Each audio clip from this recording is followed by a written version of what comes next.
السلام علیکم سامعین، welcome to my channel Urdu center stories. میری تمام ویڈیوز سے اپڈیٹ رہنے کے لیے سبسکرائب کر کے بیل نوٹیفیکیشن آن کر دیں تاکہ میری ہر آنے والی ویڈیو آپ تک بآسانی پہنچتی رہے۔ تو آئیے سنتے ہیں کسی کی زندگی پر بیتی سچی اور حیرت انگیز کہانی۔ یہ کہانی ایک ایسی مخلوق کی ہے جو آدھی چڑیل اور آدھی انسان کے وجود سے آئی۔ فون کی گھنٹی سن کر میری آنکھ کھل گئی۔ کمرے میں روشنی نہیں تھی، شاید ہمیشہ کی طرح آج بھی بجلی نہیں تھی۔ کمرے میں کھڑکی کے ذریعے چاند کی چاندنی داخل ہو رہی تھی، جس کی وجہ سے میں اپنا فون تلاش کر سکا۔ فون میں نے جلدی سے کان کے ساتھ لگایا۔ ہیلو، السلام علیکم۔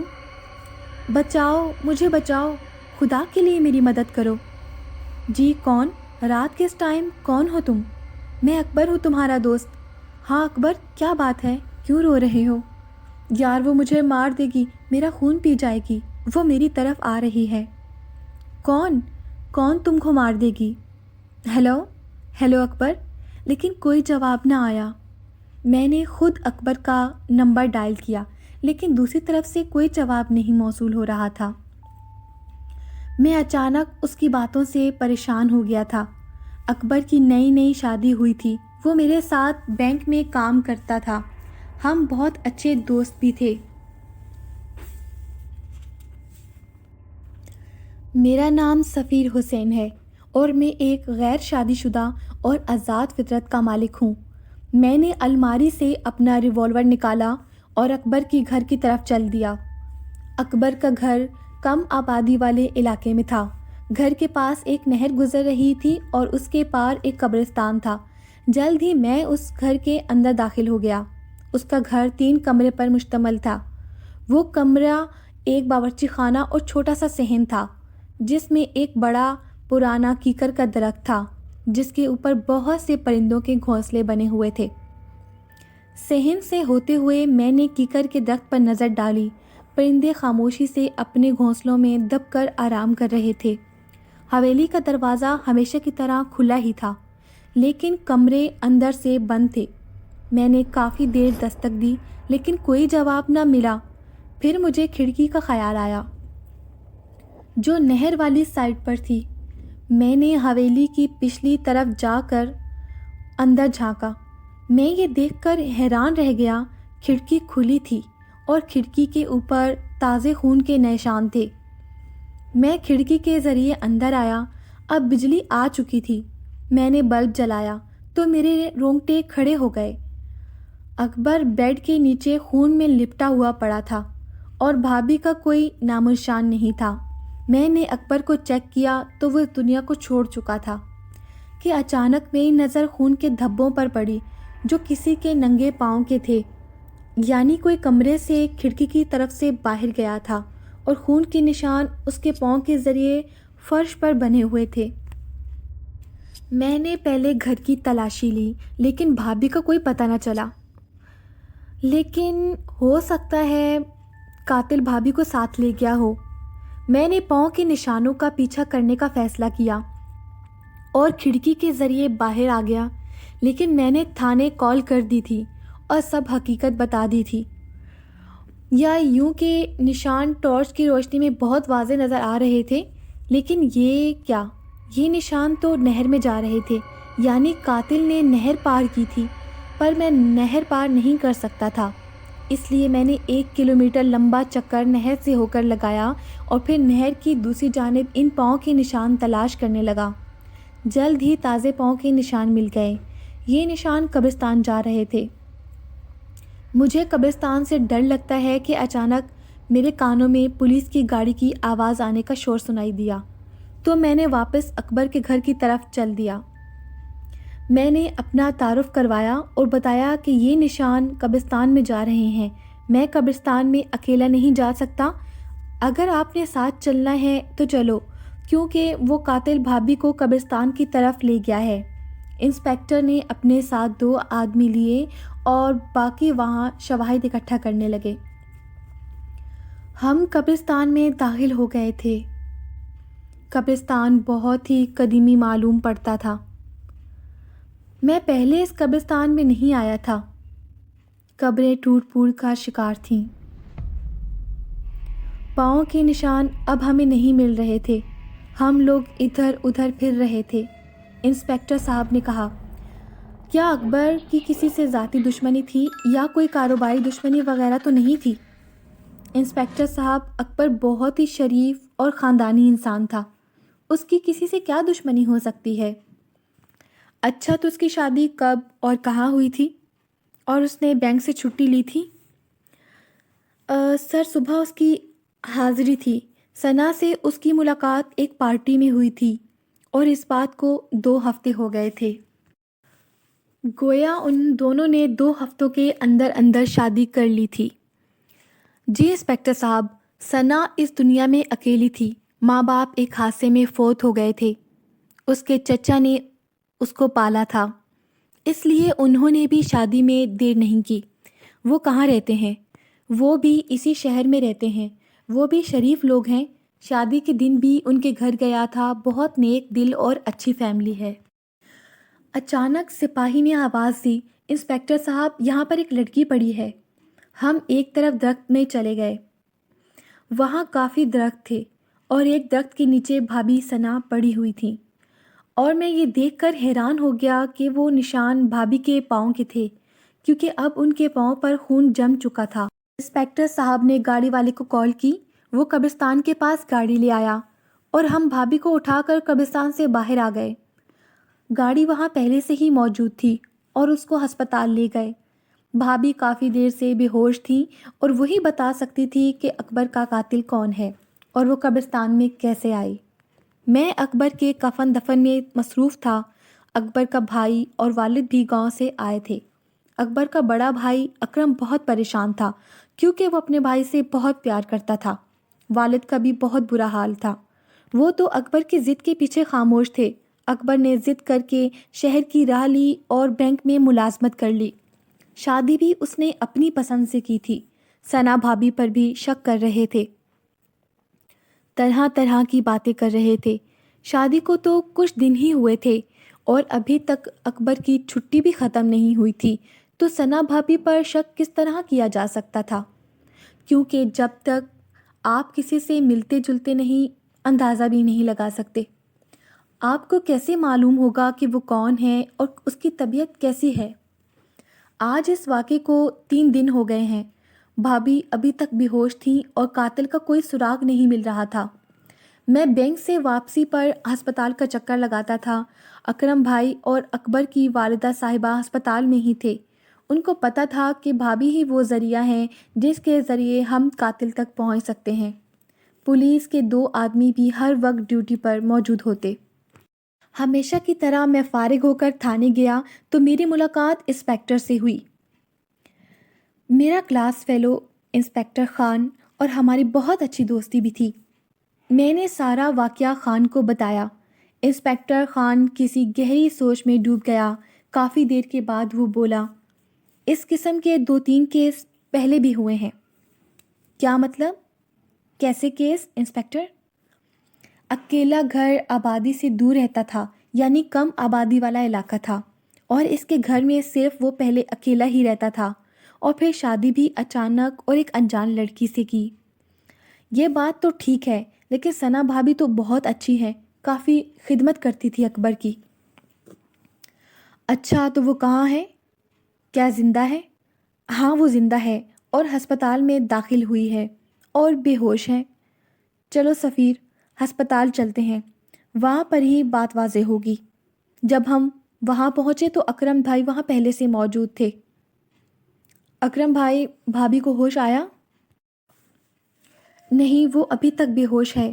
ٹیسٹ ہو رہا ہے، وہ اندر روم میں ہی ہے۔ ہم باہر انتظار کرنے لگے۔ کچھ دیر میں ڈاکٹر صاحب آ گئے تو خان نے پوچھا، ڈاکٹر صاحب، اب مریضہ کیسی ہے اور کب تک ہوش آ جائے گا؟ وہ خطرے سے باہر ہے، ہوش بھی جلدی آ جائے گا۔ کیا ہم دیکھ سکتے ہیں اس کو؟ ہاں، کیوں نہیں، اس کو کمرے میں شفٹ کر دیا ہے۔ ہم تینوں کمرے میں آئے تو میں نے دیکھا کہ انسپیکٹر خان بھابھی کو غور سے دیکھ رہا ہے۔ یہ ثنا بھابھی ہے، اکرم نے کہا۔ انسپیکٹر نے ہم دونوں کو اشارے سے باہر آنے کو کہا۔ تم اس کو جانتے ہو؟ ہم دونوں باہر آئے اور ایک طرف ہو کر کھڑے ہو گئے تو خان نے بتایا، سفیر یہ ثنا لڑکی وہی ہے جو ہمیں نہیں مل رہی تھی، کیونکہ ہر قتل ہونے والے دلہا کے ساتھ ہمیں اس کی ہی تصویر ملتی ہے، لیکن یہ ہمیں نہیں مل رہی تھی۔ یہ کیا کہہ رہے ہو؟ کیا ثنا بھابھی ہی قاتل ہے اکبر کی؟ یہ میں نہیں کہہ سکتا، لیکن شک اس پر ہی جا رہا ہے۔ میں تم کو ثبوت دے سکتا ہوں۔ ہر مقتل کی شادی کے پہلے دن جو تصویر لی جاتی ہے وہ کم سے کم شادی کے ہفتے بعد ہی ملتی ہیں، جب تک یہ لڑکی اپنا کام کر کے غائب ہو جاتی ہے۔ لیکن یہ اب اس بار کیسے پکڑی گئی، یہ کچھ سمجھ نہیں آ رہی۔ وہ اصل میں اکبر نے قتل ہونے سے پہلے ہی مجھے کال کی تھی تو میں فوراً نکل پڑا تھا۔ 5-10 منٹ میں اس کے گھر پہنچ گیا تھا، تو شاید یہ اس وقت اپنا کام کر کے نکلی ہی ہوگی۔ میں نے اس کا پیچھا کیا۔ مجھے یہ نہیں معلوم تھا کہ میں کس کے پیچھے جا رہا ہوں، میں تو بس خون کے نشانوں کا پیچھا کر رہا تھا۔ انسپیکٹر خان نے پولیس اسٹیشن فون کیا، وہ 2 لیڈیز آئیں۔ میں نے کہا، خان اگر یہ چکر ہے تو ہمیں کسی دم درود والے سے بھی رابطہ کرنا چاہیے۔ ہاں سفیر، تم ٹھیک کہہ رہے ہو۔ میرا ایک جاننے والا بزرگ ہے، وہ عمل کرتے ہیں، میں ان سے بات کرتا ہوں۔ جلد ہی وہ لیڈیز پولیس بھی آ گئیں۔ ہم دونوں اس بزرگ کے پاس چلے گئے۔ بزرگ کا نام پیر بابا شاہ منور تھا۔ وہ بہت نیک بزرگ تھے۔ ان کے آستانے میں ہر وقت ہجوم ہوتا تھا، ہر وقت کوئی نہ کوئی آپ کی خدمت میں موجود ہوتا۔ خیر ہم نے پہلے ہی کال کی تھی، اس لیے وہ ہمارا منتظر تھا۔ میں نے ساری بات پیر بابا کو بتا دی۔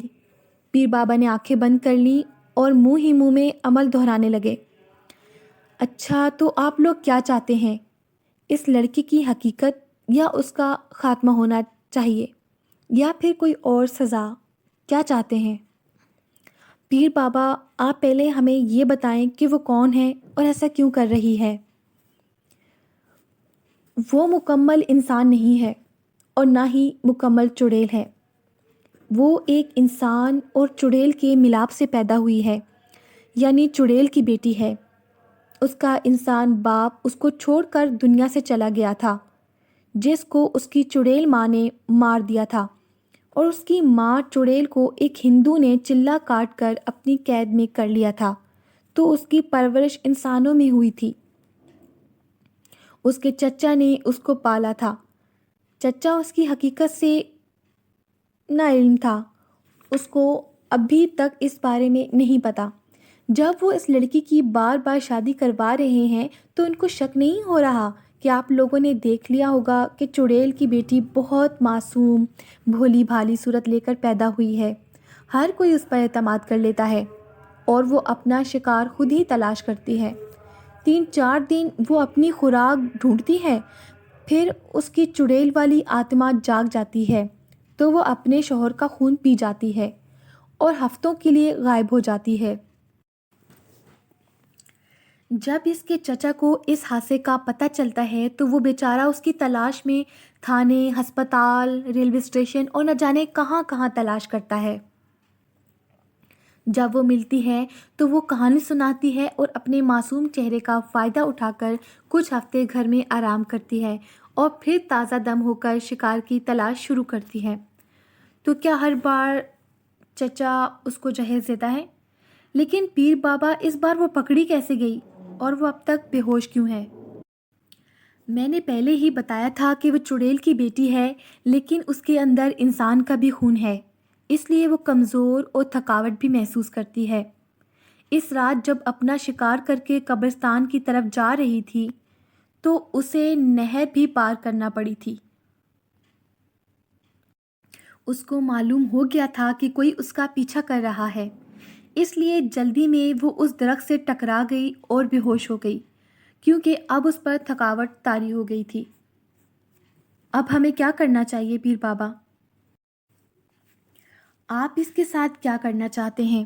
اس کو زندہ رکھ کر سزا دینا چاہتے ہیں یا اس کو ختم کرنا چاہتے ہیں؟ کیا پیر بابا اس پر گولی اثر کر سکتی ہے؟ ہاں کرے گی، لیکن یہ ضروری نہیں کہ اس کی موت اس گولی سے واقع ہو جائے۔ اس کو مارنے کے لیے اسی قبرستان میں 3 دن کا چلہ کاٹنا ہوگا، جس کے بعد اس چڑیل کی بیٹی میں چڑیل والی طاقت آ جائے گی، اور اس کے بعد آپ جو سزا دینا چاہو وہ سزا سے تکلیف اٹھائے گی۔ آئندہ ہو سکتا ہے کہ وہ یہ غلط کام نہ کرے، ہمیشہ کے لیے چھوڑ دی۔ اب چلے کے لیے کوئی آدمی تلاش کرو۔ میں تو پہلے ہی 1 سال والا چلہ کاٹ رہا ہوں جو آدھی رات کا ہے، تو پہلی رات کسی پرانی قبر پر بیٹھ کر کرنا ہوگا۔ میں تیار ہوں۔ اس نے میرے دوست کو مارا ہے، نہ جانے کتنے لوگوں کو شکار بنایا ہے۔ ٹھیک ہے سفیر بیٹا، یہ لو ستو کے دانے، کسی پرانی قبر پر بیٹھ کر ان دانوں پر چلہ کرنا ہے اور حصار سے باہر نہیں آنا۔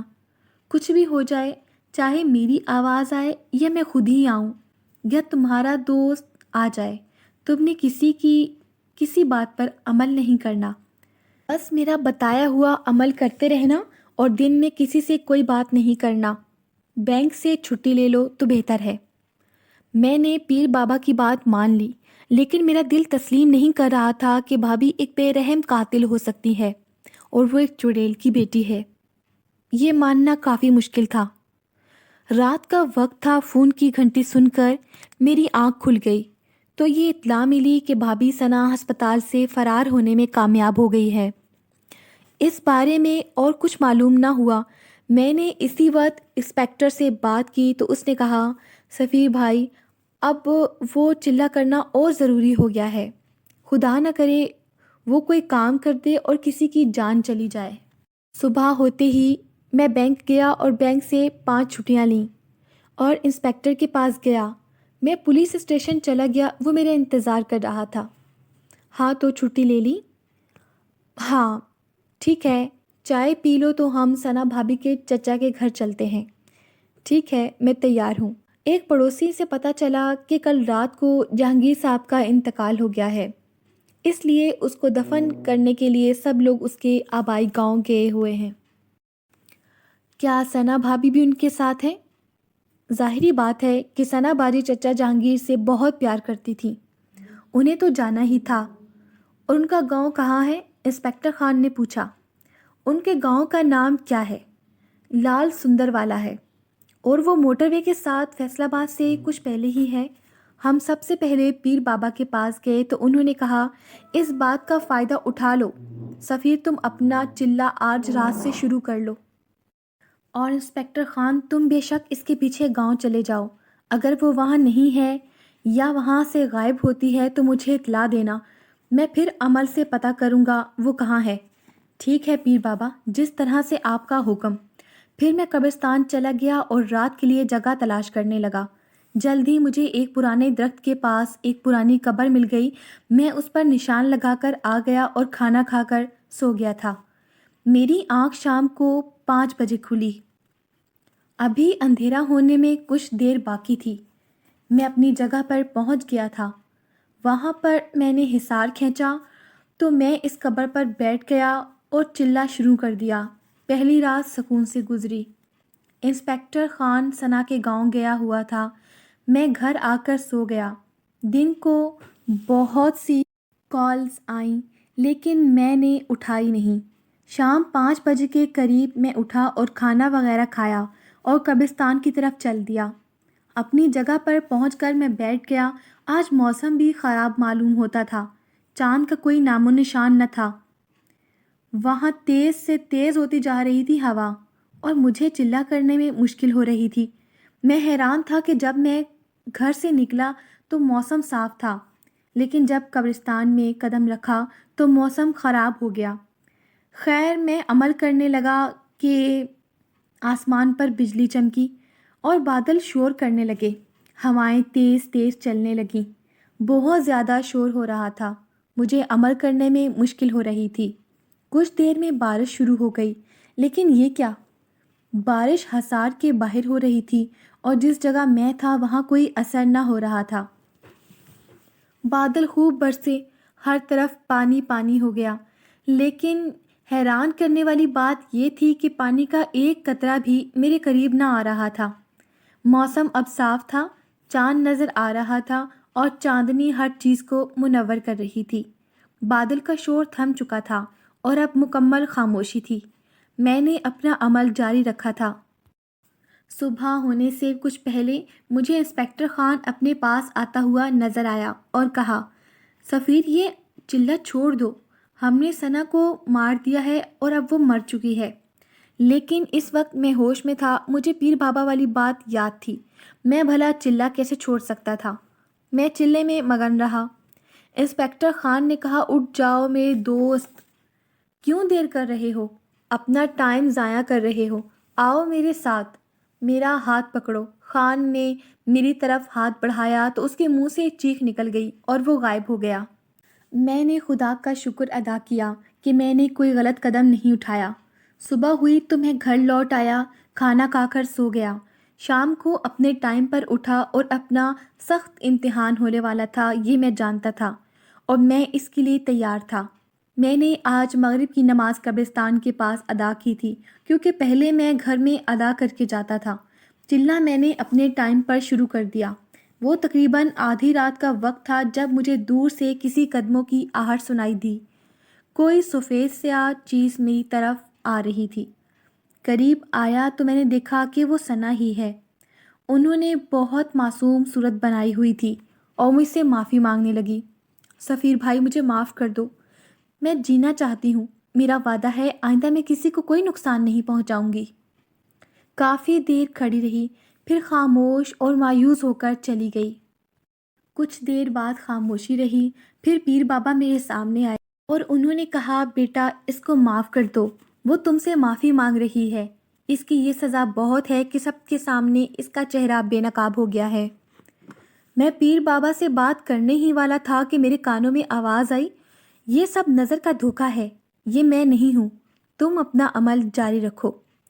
پھر وہ پیر بابا بھی وہاں سے چلے گئے۔ میں اسی چکر میں تھا کہ یہ چلہ کسی طرح پورا ہو۔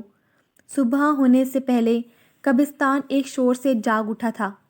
قبروں سے مردے نکلنے لگے، درخت ٹوٹنے لگے، پرندے بے چین ہو کر ہوا میں اڑ رہے تھے، کچھ درختوں کو آگ لگ گئی تھی۔ جس قبر پر میں بیٹھا تھا وہ بھی مسلسل ہل رہی تھی اور مجھے اپنا عمل کرنے میں مشکل ہو رہی تھی۔ پھر میں نے دیکھا کہ ثنا بھابھی کے ساتھ چند لوگ میری طرف آ رہے ہیں، جس میں میرا مرحوم دوست اکبر بھی تھا۔ انہوں نے مجھ سے کہا کہ ہم نے ثنا کو معاف کر دیا ہے، اب تم بھی اس کو معاف کر دو۔ میں نے ان کی ایک نہ سنی تو وہ غصے میں آ گئے اور مجھ پر قبروں سے پتھر اٹھا اٹھا کر مارنے لگے، لیکن کوئی بھی پتھر مجھے نہ لگا، سب قریب جا کر گرتے رہے۔ کچھ دیر یہ عمل جاری رہا، پھر سب مردے میرے پاس آنے لگے اور پرانی قبر بھی مجھے پریشان کر رہی تھی جس میں سے کسی بڑھیا کی آواز آ رہی تھی۔ میں نے آنکھیں بند کر لی اور عمل جاری رکھا کہ اچانک سب شور ختم ہو گیا۔ میں نے آنکھیں کھولیں تو ثنا چڑیل کی بیٹی بے ہوش پڑی تھی۔ دور سے مجھے انسپکٹر خان آتا ہوا دکھائی دیا۔ اب صبح ہو چکی تھی۔ انسپکٹر خان نے بے ہوش ثنا پر فائر کیا اور اس کو ہمیشہ کی نیند سلا دیا۔ میں حصار سے باہر نکلا۔ ہم نے ثنا کی لاش کو تابوت میں بند کر کے بغیر جنازے اور غسل کے ہی دفن کر دیا، کیونکہ وہ نہ مسلمان تھی اور نہ پوری انسان تھی، وہ تو چڑیل کی بچی تھی۔ مجھے آج بھی اکبر کی یاد آتی ہے۔ اس واقعے کو 10 سال ہو گئے ہیں، جسے میں یقیناً کبھی نہیں بھلا پاؤں گا۔